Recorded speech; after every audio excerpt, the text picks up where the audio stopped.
You know, I love coming to the park with their major.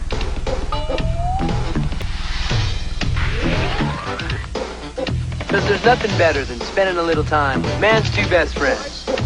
His dog and his beer. Miller Lite, the less filling beer that really tastes great. What's this? That's mine. Yeah, doggy. Miller Lite, where less filling really tastes great. The Toyota versus the Isuzu standard pickup. If Earth were invaded by giant reptiles, which would be better prepared? Get out of here! Well, first of all, the Isuzu gets better mileage than Toyota. That's helpful.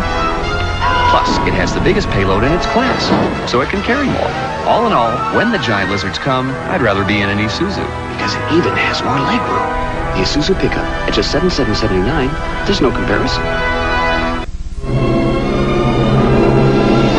They flew more successful missions than any crew in history. America made them the glamour flyboys of World War II. But their last mission was their most dangerous. And only one lady could save them. A B-17 bomber they named Memphis Belle. Rated PG-13. Starts Friday, October 12th at a theater near you.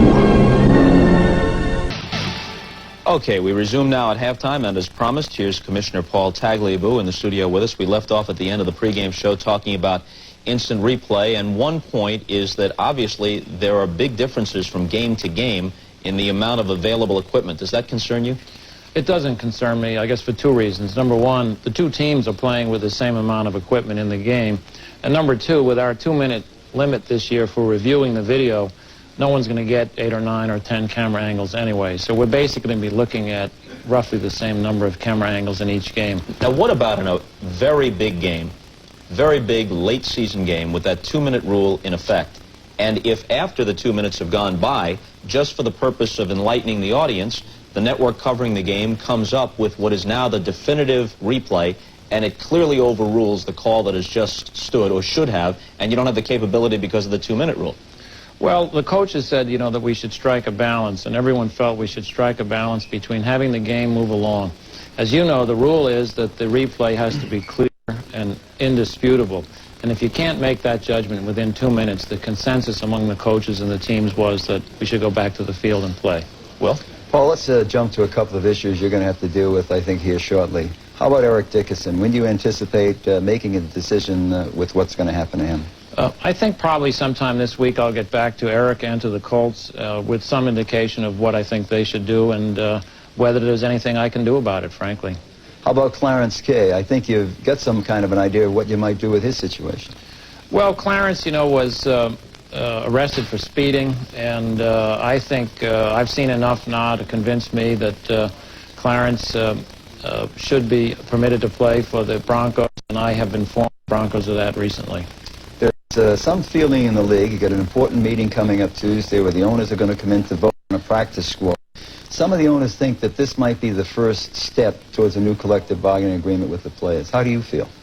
Well, I don't see it quite so globally. I think it's important for two reasons. Number one, it's responsive to what the coaches and the football people want. They wanted these practice players, and I think management has an obligation to be responsive when it could affect the product. Number two, I think it is significant that for the first time, representatives of the teams and the players have gotten together, they've listened to each other carefully, they've gotten off their positions and moved toward a middle ground and reached an agreement. That, I think, is significant. Finishing up where we started, is it fair to say that replay coming into this season was again hanging by a thread? It seemed a couple of years ago it was sustained almost as a personal tip of the hat to Pete Rozelle. Then you had to step in and lobby again this time. Is it always on the brink? Well, I think in this league there will always be some people who will oppose instant replay, but this year with the changes we made, maybe we'll have a stronger consensus at the end of the year. It's going to be interesting to see.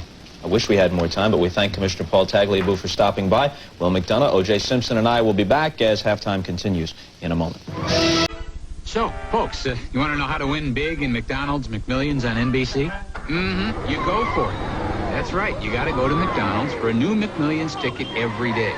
Because every day for 28 days, we're giving away $1 million or more. Got to get one of these. Then, every night, you just pull up a seat, You get comfy and watch NBC to see if you win. Now, if nobody wins one night, the cash rolls over until somebody wins.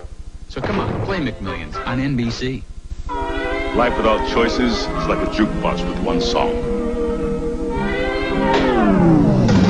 But more choices are always at your fingertips in the Bella, Pennsylvania Yellow Pages. It's got more choices, a lot more, than any other Yellow Pages. No wonder so many of us, 9 out of 10 of us, use it. When it comes to choices, the more the merrier. The genuine Bella, Pennsylvania Yellow Pages. No other book can match it. A Bell Atlantic company.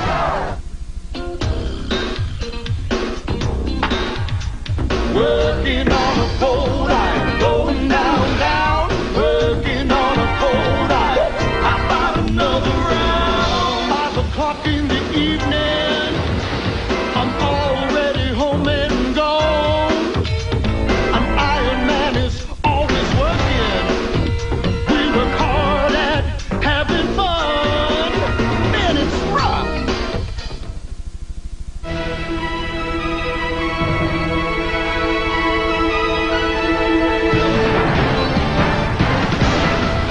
Okay, Bob Costas back in New York. We'll hear from O.J. Simpson and Will McDonough in just a moment. But quickly, let's take you through the final scores from earlier today.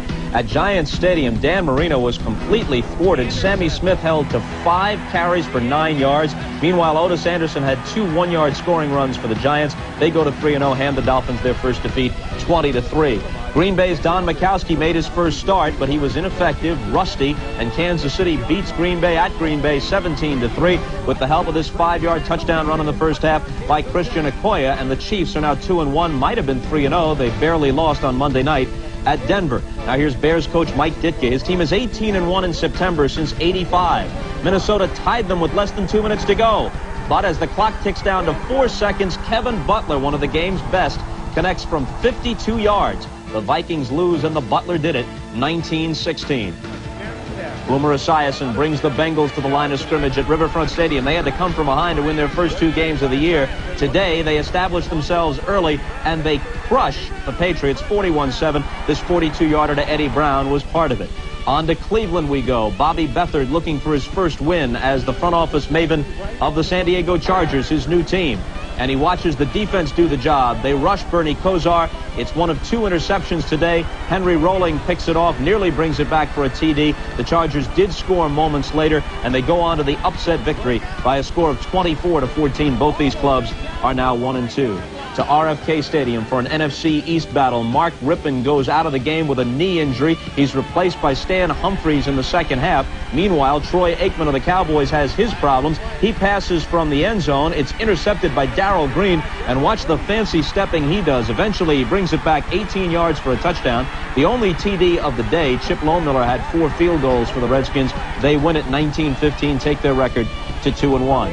At the Astrodome, Ron Meyer of the Colts, Jack Pardee of the Oilers. Both teams looking for their first victory. It's Warren Moon and the Oilers who get it. 3 touchdown passes for Moon, 2 of them to this man, Lorenzo White. Houston prevails 24-10. One other final from earlier today. New Orleans got 3 touchdown runs from Reuben Mays and a 14-yard TD pass from John Fourcade to Eric Martin. They win at home over Phoenix 28-7. Good news for those Saint fans who had taken a vow of celibacy. You might have read about this. A vow of celibacy until the Saints scored their first TD of the season. In the second quarter of Game 3, John Fourcade released the tension with a 14-yard touchdown pass to Eric Martin. Now, Pittsburgh playing at the Raiders, the game you're watching. Pair of field goals tied up at 3-3 at halftime. Atlanta's playing at Candlestick Park. San Francisco with a safety and a 47-yard field goal by Mike Kofer, leading the Falcons by a score of 5-3. Seattle and Denver are tied up at 14 apiece. It's late in the second quarter at Mile High Stadium, and Philadelphia just got a 15-yard scoring strike from Randall Cunningham to Mike Quick. Philadelphia with the lead over the Rams. 10-7, and the Rams, even as I was saying that, apparently just scored a touchdown. So the Rams have reclaimed the lead at Anaheim. Their record 1-1. Philadelphia 0-2 coming in. The Rams with the 14-10 lead. OJ? Well, Bobby, speaking of this Raider game, it's no surprise that Raiders in Pittsburgh are at 3-3 because they came in second to only the Chicago Bears in points allowed, 22 in the first 2 games, and they appear to be content with just sitting, letting their defense control the game, offensively not making any mistakes, and hopefully both teams would like to see Louis lips are Tim Brown. Make a big play for him. Well, you know, Juice, I think the important thing in this game for Pittsburgh fans, when Rod Russ left last year to become the head coach of the New England Patriots, everybody thought that the Pittsburgh defense would drop off. I don't think they have given up an offensive touchdown yet this year, have they, Pittsburgh? If my recollection, they might have given up one on Sunday night against Houston. They've been tremendous, and there's been no fall off. They just picked up where they left off last year. Working to be the best they can be. Teammates, sponsored by the U.S. Army. Alex Webster and Frank Gifford gave the Giants the most versatile backfield of the 50s. Webster was an excellent receiver and runner. Gifford, a true triple threat back who could catch, run, and throw. Both frequently handled the ball in the same play, or as individuals, Gifford and Webster could do it all. Together as teammates, they made the Giants the best they can be.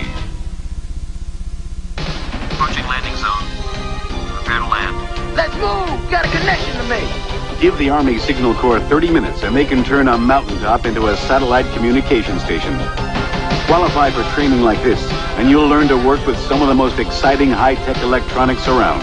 Roger, Bravo 2-6, loud and clear. We got him! Drive! All that you can Did well. We're well connected, son. Get an edge of life in the Army. It's more than just a game. 17!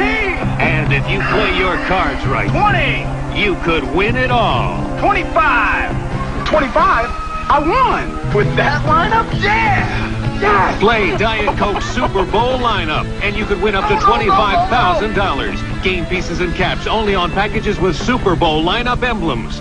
Tough luck, Boomer. Collect and win or win instantly. Hey, it's Super Bowl trip! With 100% NutraSweet. Elway, Kelly, the Broncos and the Bills. Then the slaughter, the nightmare, ambush at Arrowhead, an NFL doubleheader next Sunday.